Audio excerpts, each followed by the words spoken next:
Welcome to the Fear and Greed Business News Afternoon Report for Friday, the 8th of September 2023. I'm Michael Thompson. Every afternoon we've got the 5 stories that happened today that you need to know about, so let's get cracking. Story number 1, the S&P ASX 200 closed down just slightly this afternoon, falling at 0.2% to 7,157 points.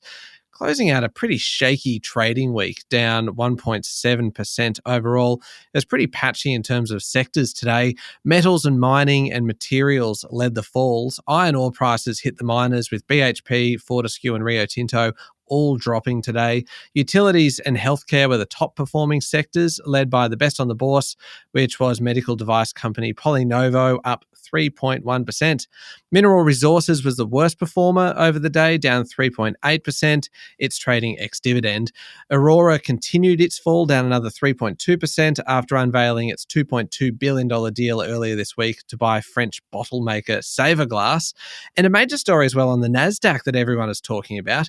Apple shares have fallen about 6.4% over the past couple of days, and more than $200 million has been slashed off its market value following Beijing's further expansion of its ban on iPhones to government-backed agencies and state-owned companies. China is one of Apple's biggest markets outside of the US and contributes to almost 20% of the phone maker's revenues. On to story number 2, strikes have kicked off at Chevron's LNG projects at Wheatstone and Gorgon after last-minute negotiations failed to reach a deal. There will now be 3 weeks of strike action, which started with 500 members of the Union Collective Offshore Alliance walking off the job for 3 hours this afternoon. This is a dramatic escalation in the action, with stoppages now to average about 10 hours a day until next week before they rise to become rolling 24-hour strikes. Almost half of Western Australia's domestic gas is reliant on these 2 projects, along with about 7% of global LNG supply. And even just the talks of strikes has caused significant volatility on global gas markets. The unions and Chevron have been in 5 days of mediation with the Fair Work Commission, which ended this morning. The Offshore Alliance said on social media that it was, quote, game on for Chevron, and said the company would face its, quote, day of reckoning. Chevron says the unions are seeking terms above and beyond the equivalent of others in the industry. This story has a long way to play out. Story number 3, the nation's biggest superannuation fund is being hauled in front of the federal court by the Australian Securities and Investments Commission.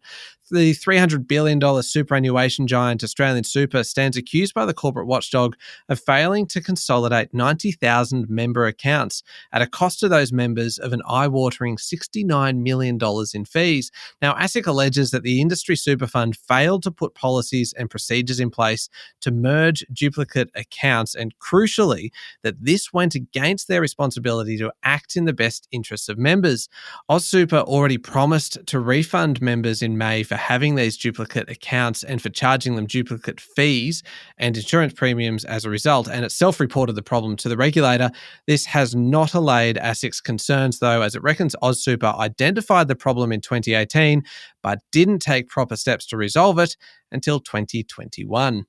Story number 4, Telstra, Optus and Vodafone have all taken part in federal government direct exercises to prepare them against hacks and other malicious cyber attacks. The test is a top secret scenario developed by Australia's intelligence officials and is designed to basically wargame what might happen in a major cyber hack situation. Telstra CEO Vicki Brady said the telco had been experiencing a significant increase in cyber attacks in 2023 compared to last year, and collaboration was critical to protecting Australians and businesses. She also warned that scam activity is on the rise. Cybersecurity Minister Claire O'Neil said that the Big Four banks faced 50 million cyber attacks last year, and the ATO is attacked 3 million times a month. Extraordinary.